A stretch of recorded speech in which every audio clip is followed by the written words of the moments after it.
Your attention, masters, mistresses.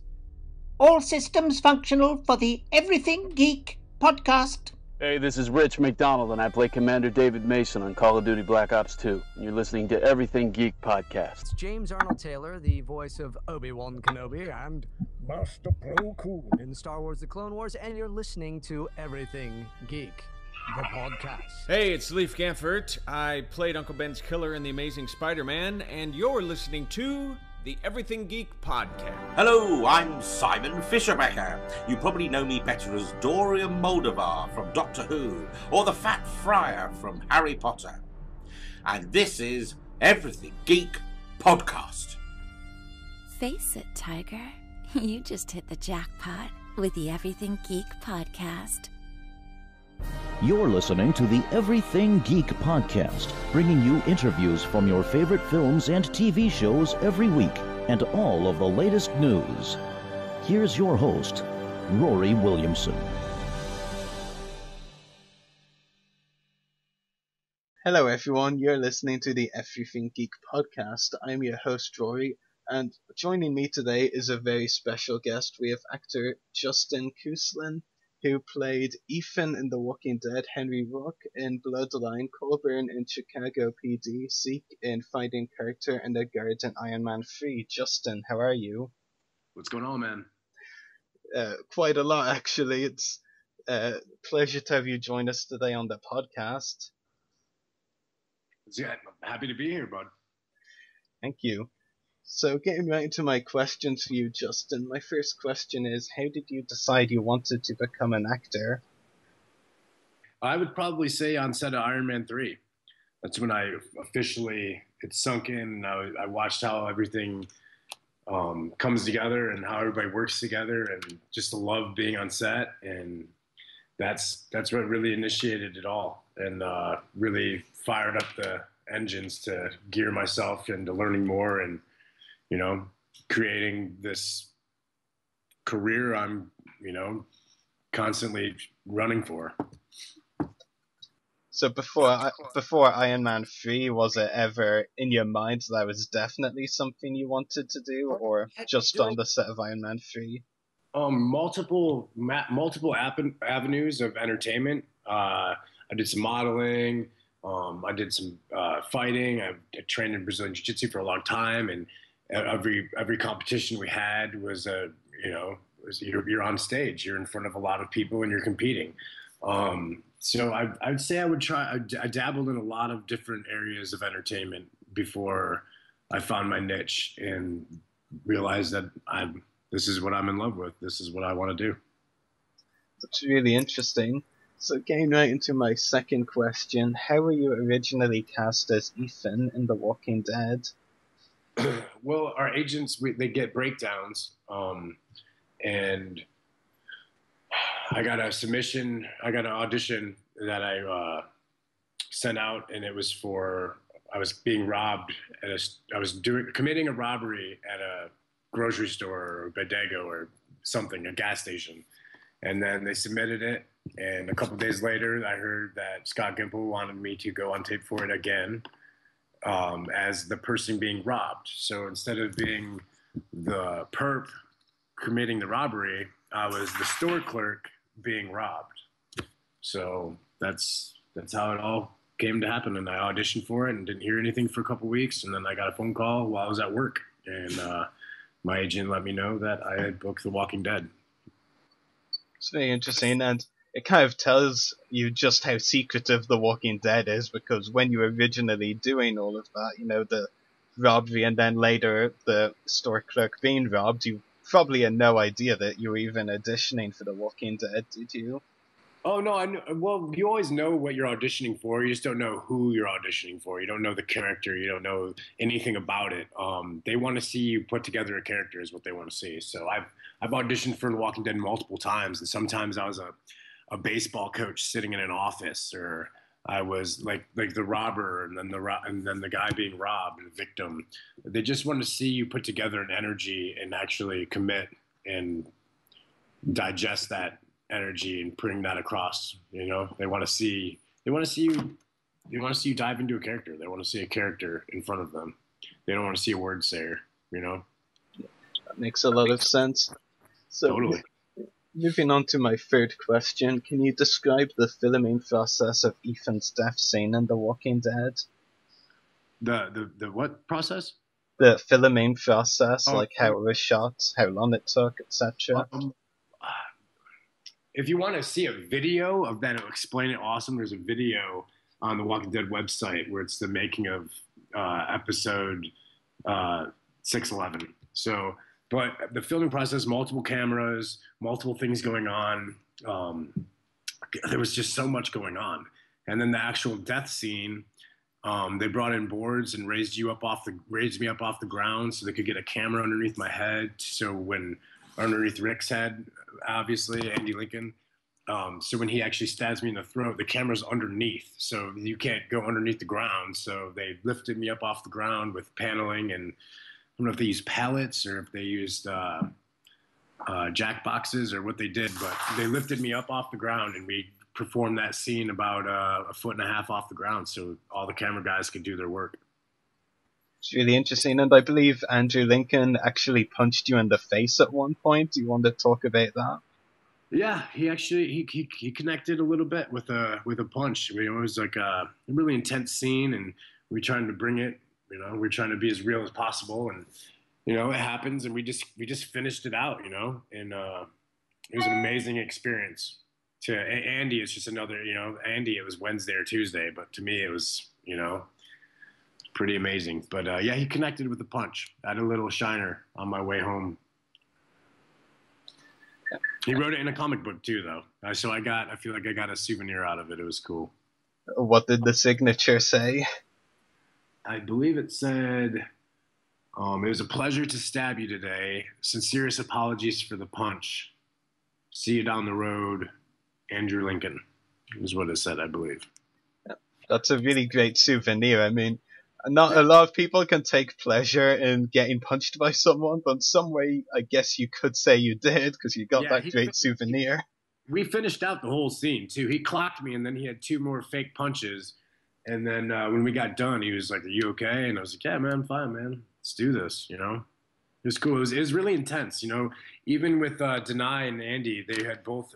We've started with a scene where they're dragging me away from Gregory, Xander Berkeley, and before we started the charge of them dragging me, because I told them, I was like, I'm not gonna walk backwards. You're gonna have to physically drag me. And I'm a big dude. I'm like 6', almost 5, 240 pounds. Like, I'm a lot of person to move. And we had like a little growling, get hyped up. Like it was cool. It was supercharged. It was amazing. Definitely sounds like it. So moving on to my fourth question. Ethan stabs Gregory in an attempt to ensure his brother Craig's safe return from the Saviors before he himself is killed by Rick, of course. Did you feel like you had an understanding of Ethan's motivations before shooting the scene? Yeah, I went to Emerald City Comics and I gathered all the reading materials that I would need to do character backstory on what's going on with him. And I feel like Ethan didn't want to do what happened. I feel like he was very conflicted with the task that he had to carry out. But like everybody that's put in that situation, do you have siblings? Yes, I do. Okay, so if someone wanted to hurt one of your siblings, and you had the option to save them, to kill someone or to hurt someone that didn't really matter to you, you know what I mean? In retrospect. I think you'd probably carry it out, man. If you didn't, I don't know about as far as like death, but I know anybody would do anything for a family member. And then in the post-apocalyptic world, which is Walking Dead, I feel like Ethan's actions were justified, and I think the world's going to come to find out that Gregory's kind of an asshole. Yeah, I definitely agree. I mean, and even in The Walking Dead itself, ever since the start of the show and in the comic books, of course, as well, family is such an important theme in the Walking Dead universe. So I think they did a really, great job of showing it, in particular with your character as well, and how family was a major theme for him too. Yeah. No, yeah. So that's what I did to get ready for that character. I knew the whole time, like even the day before when I went to wardrobe and they were dressing me up in the clothing, like I knew who the character was. I was in the mind frame. I knew what he was. I knew what I was there to do. And the majority of people that go to Walking Dead to work are going there to die. You know. So I had it all. I had it all figured out. I felt. Yeah, definitely. So, moving on to my fifth question, how does it feel knowing that Ethan was the first member of the Hilltop Colony to die on screen in the TV show? I kind of feel like the Hilltops in for some rough waters. I feel like they got rid of like their strongest dude. I mean, yeah. I would say it comes across to everybody as the same thing. That's a really great answer, I have to say. Everyone's farmers, you know? Everyone's farmers and, you know, they got spears and stuff. Ethan knew how to handle it, you know? Ethan could have killed Rick. There's a lot of hype out there saying that Rick kicked Ethan's ass. But if you look at it, Ethan let Rick go. Ethan was giving up. Ethan was winding down. Ethan woke up in that heat of madness. Ethan woke up just in time for, you know, Rick to do Rick. But yeah, I feel like the Hilltop could have used Ethan. I feel like he was a big loss. And that is a really great thing to say as well, because, like, Ethan dies because he gets distracted and looks away from Rick for a moment, and then Rick gets the opportunity to stab him. And even in a lot of fights, that can end up being the decisive factor of who's the winner. If someone gets distracted for even 1 second, then they're probably going to lose, and that's kind of the thing with Ethan, like, you know, and you're absolutely right. I mean, I didn't feel like Rick was a winner at all. It just happened that Ethan got distracted and he died. Yeah. So, and like, man. Yeah, and like you said as well, Hilltop doesn't exactly have a lot of fighters, and their leader, Gregory, whether or not he's the most popular with the, you know, residents of Hilltop, you know, is another matter, but, like, you know, I mean, he's, you know, injured because of Ethan, so, like, you know, they basically have no kind of leadership, basically no fighters, you know. You're probably right in saying Hilltop's in for a rough time if they don't get some fighters in soon. Yes. So, moving on to my next question, what was the overall experience like working with the cast and crew of The Walking Dead, if you had to describe it? I would describe it as your 16th birthday. Everybody is so amazing and nice, and giving, and they're awesome. It's like, I don't know. I can't explain it. It's you have to be there, man, to experience. It's amazing. Everybody they talk. They have this hashtag TWD family, and it's a family. Whether you're there for 2 days or 5 minutes or 6 seasons, you know, everybody is just so happy to be there. Everybody comes there because they want to be there. No one's there like, ugh, gotta go to work. Everyone is just ecstatic. That's why I say 16th birthday, because my 16th birthday, I was ecstatic. It was amazing time. Everybody has so much love. Everyone's got a smile on their face. No negative energy anywhere. Even I'm dying on a scene, and everyone's just still so happy and go lucky. Were you not ecstatic with all of your other birthdays? No, man, you're getting older, man. You're getting closer to the maker, bro. That's a very reasonable answer. But yeah, I mean, from a lot of the interviews I've done with cast and crew of The Walking Dead, you know, a lot of people do say it's a very family feel, which I feel for a lot of TV shows like that, and even films as well, it's so rare to get something like that, where everyone is just happy to be there. There's no egos on set. You know, so it's refreshing every time I interview someone from The Walking Dead, you know, that they say the same thing, in that, you know, like a family feeling on the set. Yep. Everybody's just fantastic, man. Everybody's, hey, you need anything? You want a bottle of water? You know, it's really surreal is what it is, you know, because you go from watching it on TV. It's probably one of the only shows I DVR. and it's a Sunday or Monday sit down and I watch it. You know, we watch it. It's like the one show that we make sure we watch, we do not miss. And then every opportunity I had to audition for it was kind of like, oh my gosh, you know. And then when it happened, it was, you know, it's like hitting the lottery, man. Definitely. So my final question for you, Justin, do you have any upcoming acting roles or any other projects coming up that you would like to talk about? I really don't have anything coming up. Season 3 of Bloodline, I think Henry Rourke will be back. I feel like he's tied to a lot of the storyline if there's more stuff going on with Bloodline down here in the Keys. But other than that, no. I mean, there's all kinds of fuss going on the internet right now about this Marvel character named Sentry. But other than that, no, man. Just hanging out, living life, enjoying every day. Right. Would you like to appear in another Marvel film? Because you were in Iron Man 3, of course. Yeah, but Iron Man 3, I was pretty much I was a featured extra. So it was my first thing. Like somebody hit me up on the internet about it and was like, "Come check it out." And I was like, "Cool, man." Went down there and I was around all the main cast. It was really cool. It was a very surreal experience as well, you know.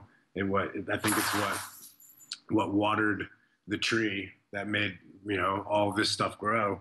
But yeah, I would love to be part of Marvel. I feel like that's another that whole experience was another.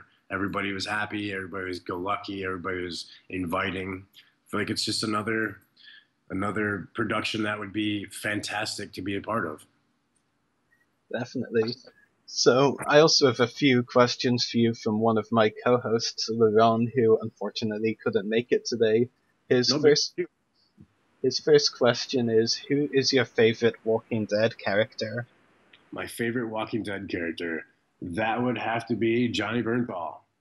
They killed him off, Shane. He was my favorite because he had this all figured out a long time ago, and everybody thought that guy was crazy.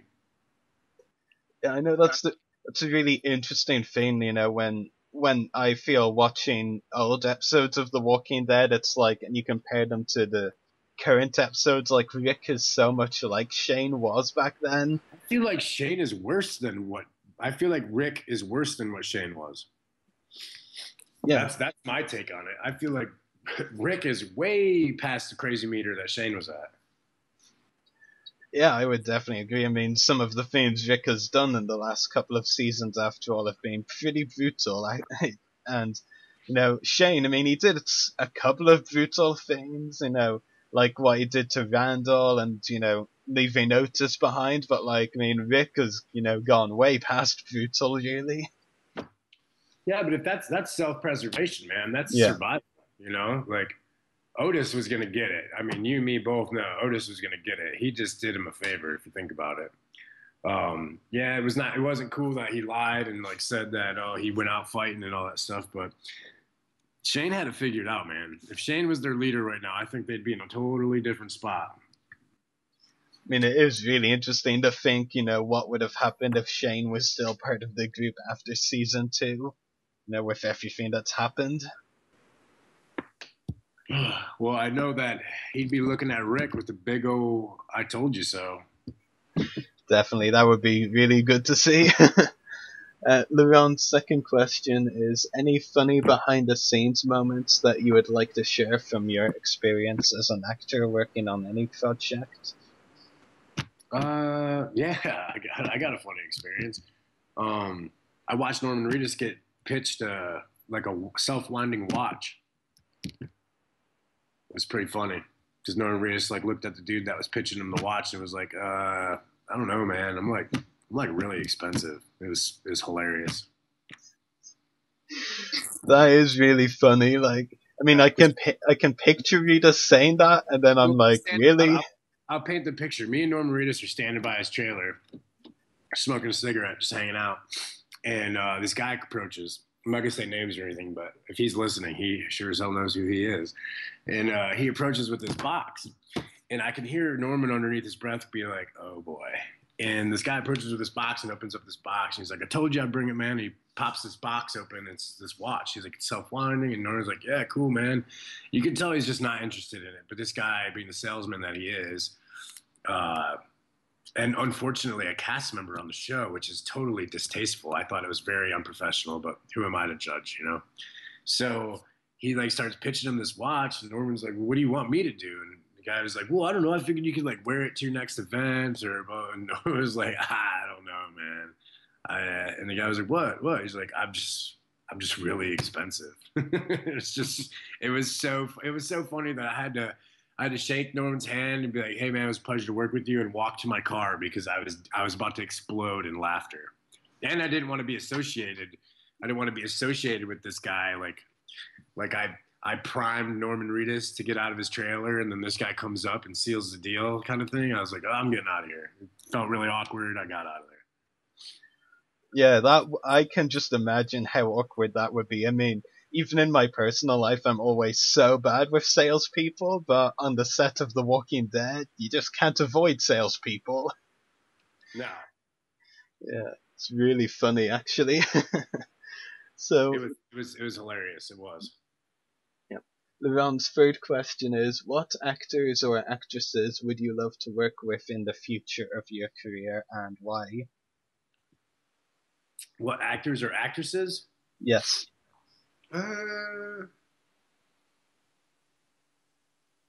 Benjamin Cumberbatch. Benedict. Yeah, I was thinking, that doesn't sound right. Benedict. Sorry, man. I've been hanging out all day today. Yeah, it makes sense. Yeah, Benedict Cumberbatch, great choice. He's fantastic, man. He's a solid actor, dude. Or Daniel Day-Lewis, or is it David Day-Lewis? Yeah. Rory, I'm messing with you. Yeah, I know.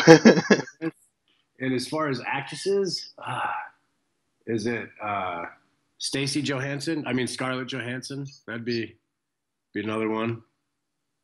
But yeah, I haven't really gave a lot of thought to that, to be honest with you, dude. That makes sense. And everybody I've worked with thus far has been awesome. You know, I got to work with Kyle Chandler. He's such a kick-ass dude.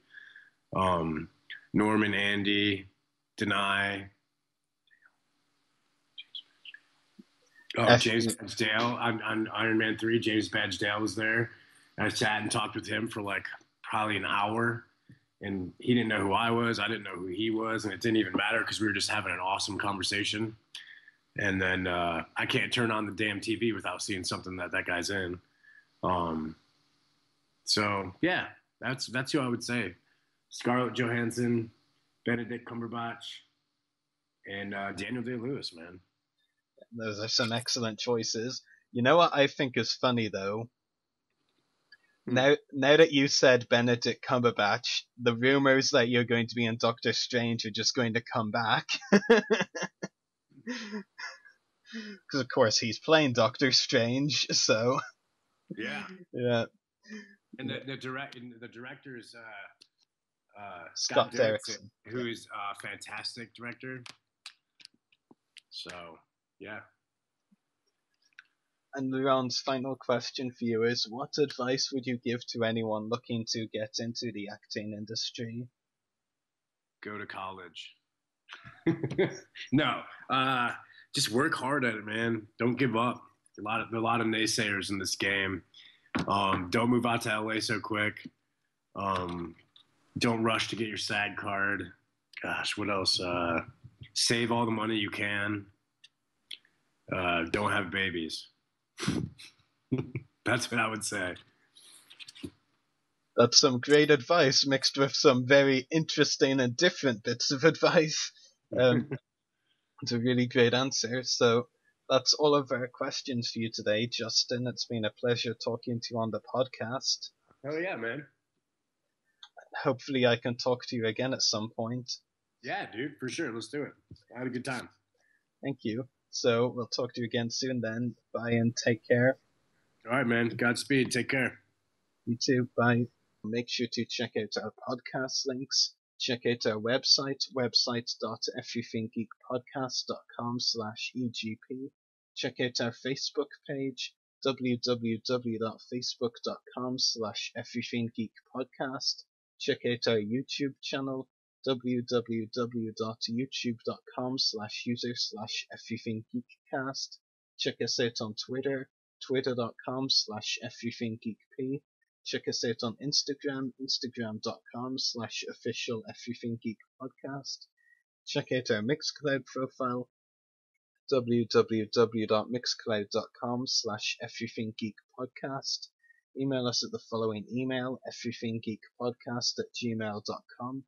Check out our companion podcast, Everything Geek Comiccast, www.facebook.com/everythinggeekcomiccast. Make sure to check out the hosts' YouTube channels. Mine is www.youtube.com/user/SetListDestroyers. Check out Justin Kucsulain on Twitter, twitter.com/Justin Kucsulain. And check out Channel 138 broadcast live from www.channel138.com. So geeks out, everyone.